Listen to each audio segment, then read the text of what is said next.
The red wax seal is still damp, ma'am. If this order stands, those trees are no longer yours. The paper crackled in the widow's hand, and in that stale meeting room, with rain tapping the windows and muddy boots leaving dark marks on the floor, nobody spoke for a second. Then a woman's voice came from the back. Calm, steady. That line is wrong. Heads turned all at once. At the long table sat clerks, a lender, 2 guildmen, and the chief examiner himself, older now, but with the same stiff jaw. Near the door stood Beatriz Hale, carrying a worn leather case and a rolled set of field plats tied with faded blue string. She didn't raise her voice. She didn't need to. The widow, Evelyn Cross, looked at her like a drowning person looks at the shore. The examiner did not. He recognized her at once, and something small but sharp passed across his face. Annoyance first, then unease. "You are not the appointed surveyor on this case," he said. "No," Beatriz answered. "I'm the one who checked your markers." A murmur moved through the room. Somebody shifted a chair. Somebody else whispered her name. Because by then, people across the district already knew what careful work looked like, and they knew hers.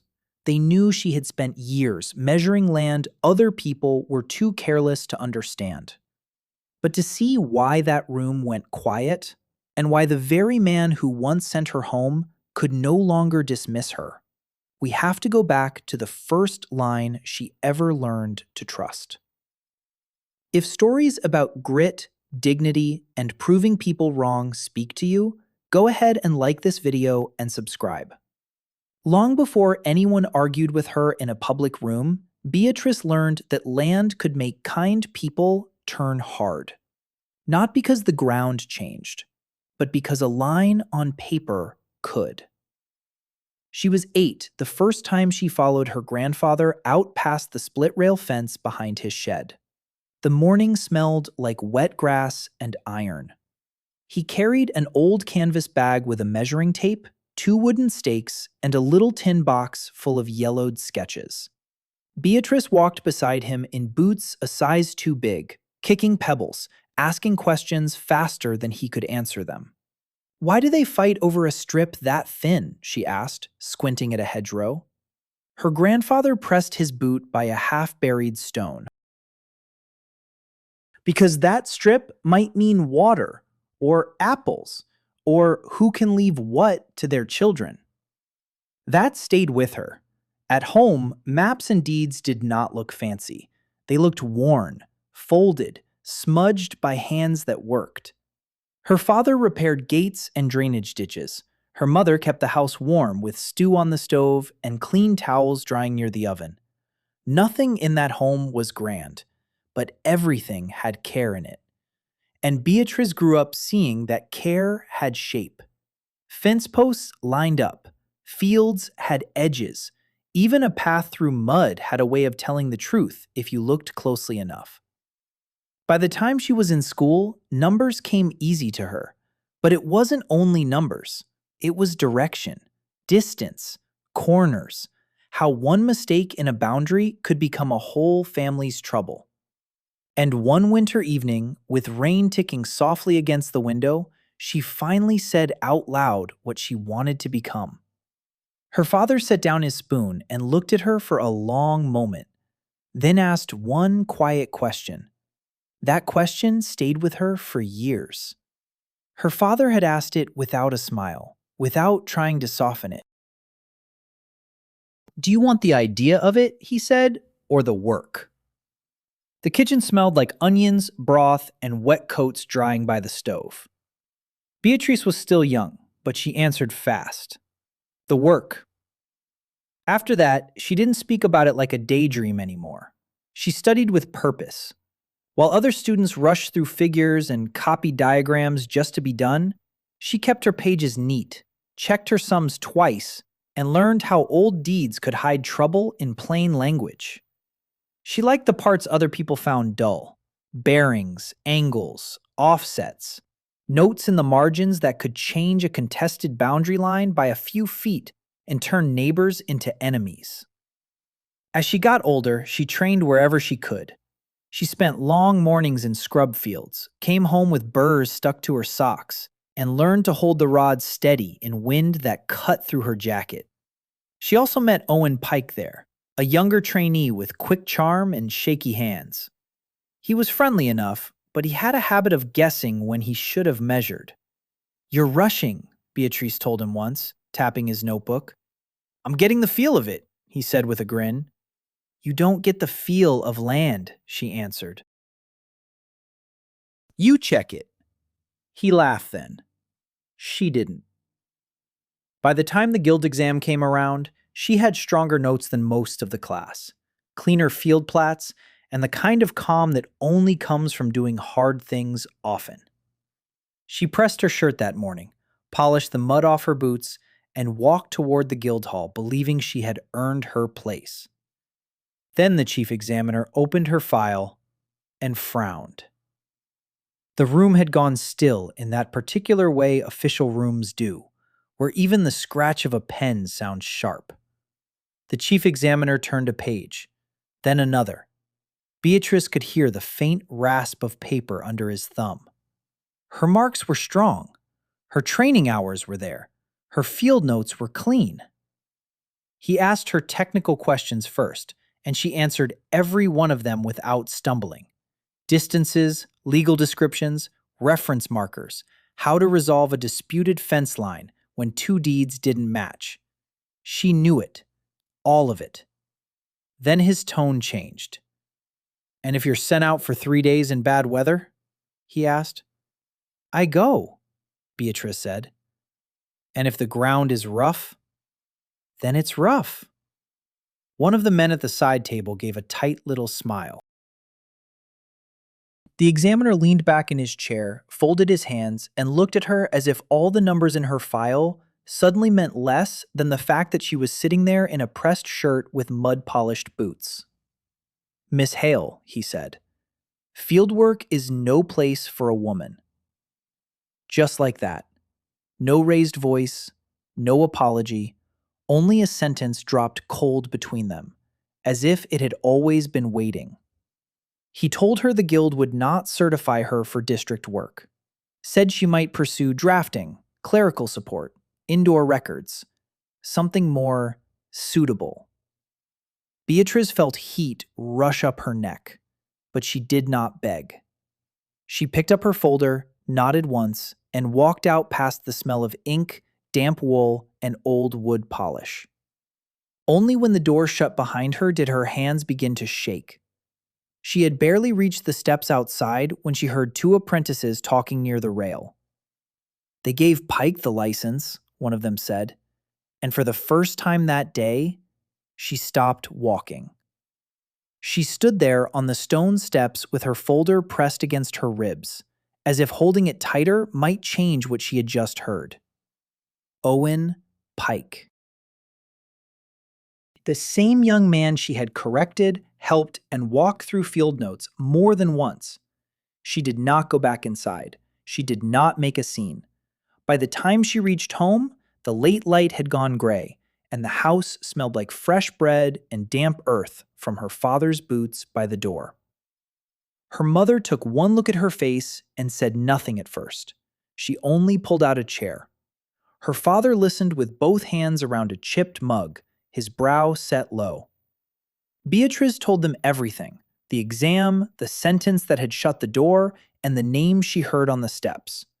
When she finished, the kitchen was quiet except for the soft hiss from the stove. At last, her father asked, "So, what now?" Beatriz looked down at her hands. They were still unsteady. "I don't know." Her mother set a plate in front of her, then another small thing beside it, a folded cloth for her wet sleeves, just as she had done since Beatriz was a child. "Then don't decide tonight," she said. "Eat first." That was the kind of home it was, full of steadiness. The next weeks were harder than the day itself. The guild would not place her. Offices gave polite refusals. Men who had praised her training suddenly found reasons to hesitate. So she began taking the work no one important seemed to want: small farm measurements, ditch alignments, fence corrections, private field plats for families who needed answers more than titles. And one muddy morning, with cheap boots sinking at the edge of a soybean field, a farmer handed her a deed and said, "If you can settle this line, I'll tell everybody your name." That farmer's name was Glenn Mercer, and he was not offering kindness. He was offering a test. The land smelled of wet leaves and diesel, and the hem of Beatriz's jeans was soaked before she even reached the old fence row. Glenn walked her out to the problem without much talk. His brother claimed the boundary cut closer to the creek.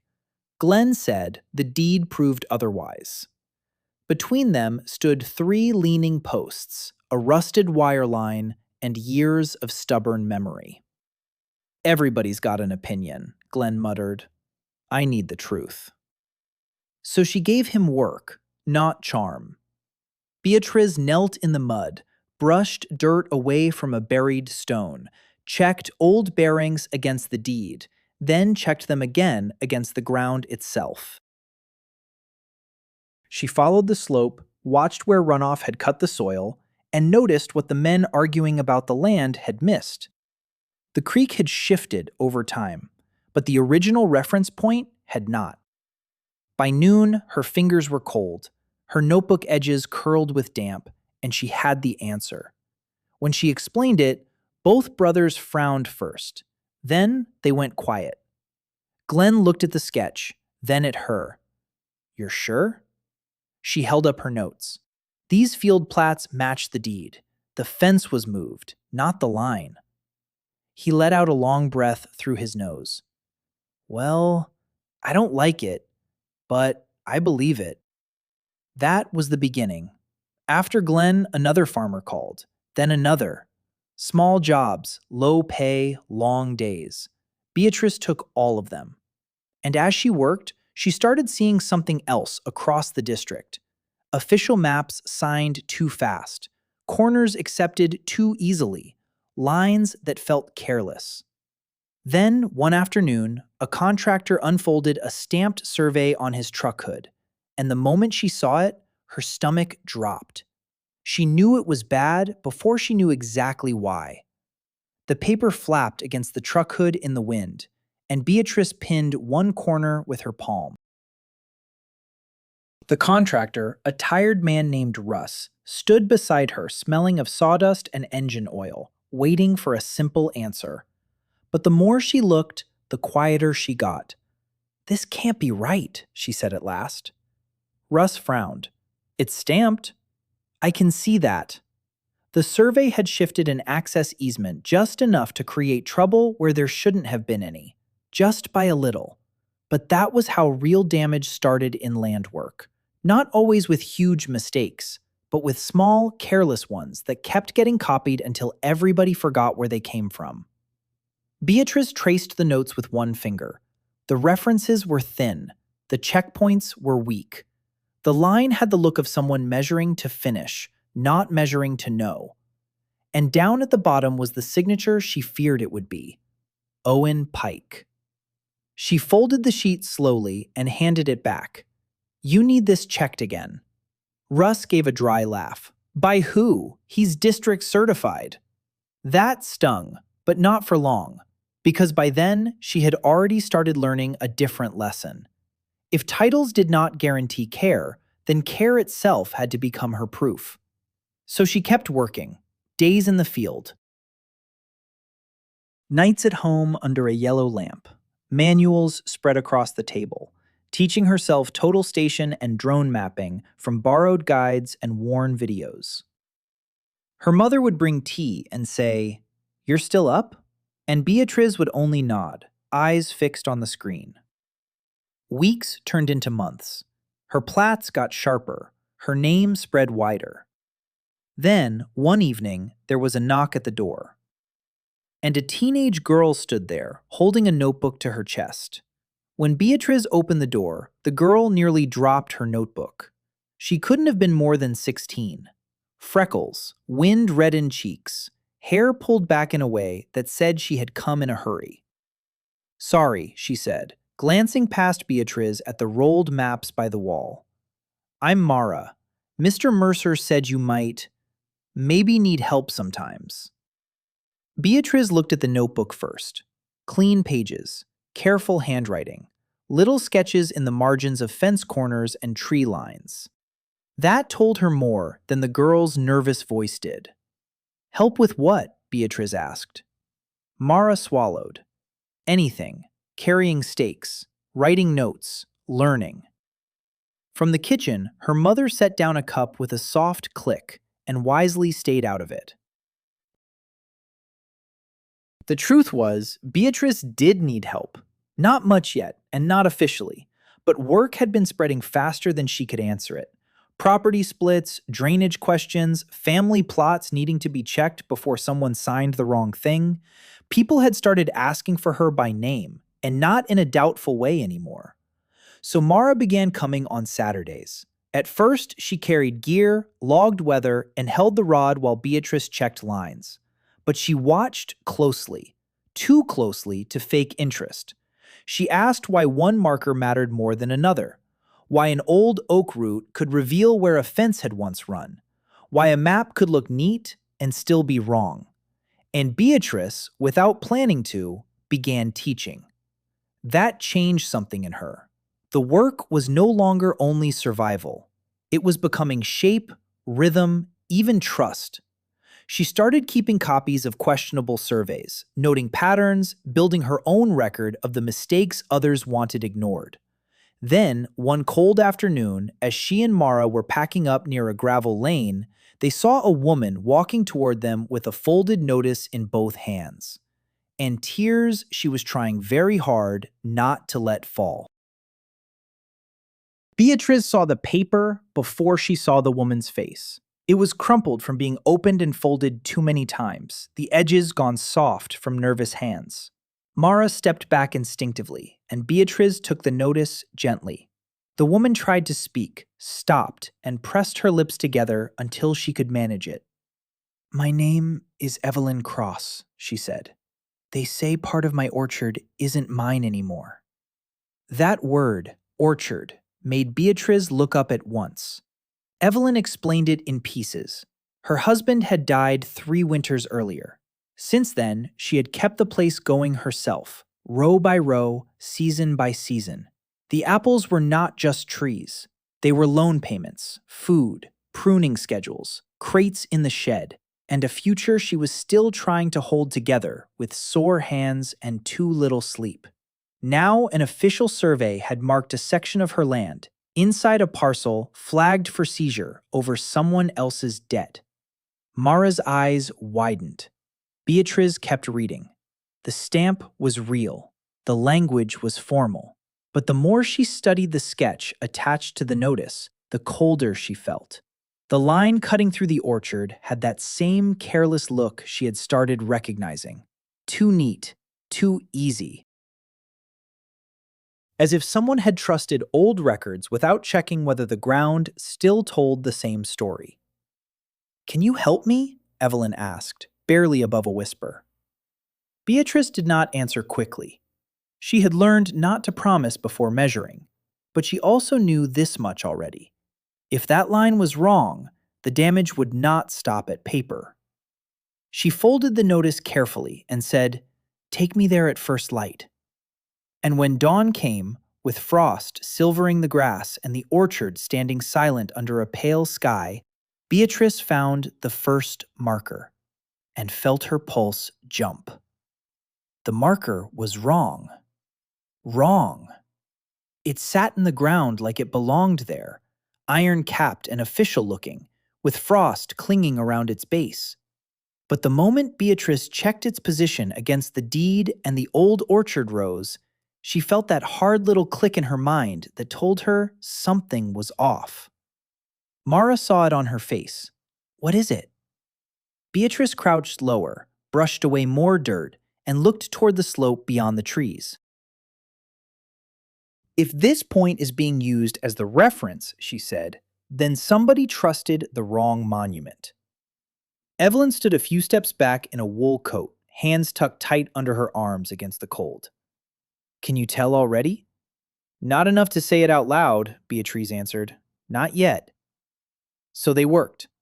They moved slowly through the orchard while pale sun slid over the branches.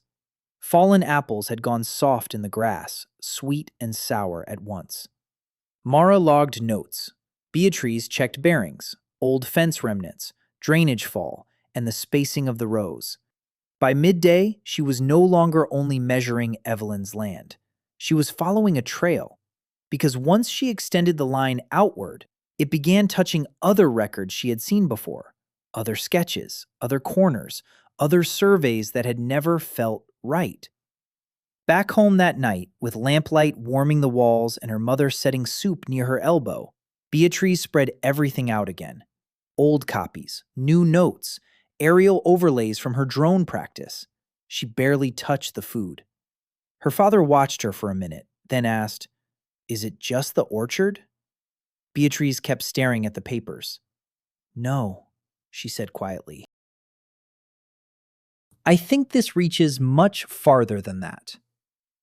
And the next morning, she decided to measure the whole line again, from the orchard clear into the neighboring parcels. From that point on, the work stopped feeling like one widow's problem and started feeling like a loose thread in an old coat.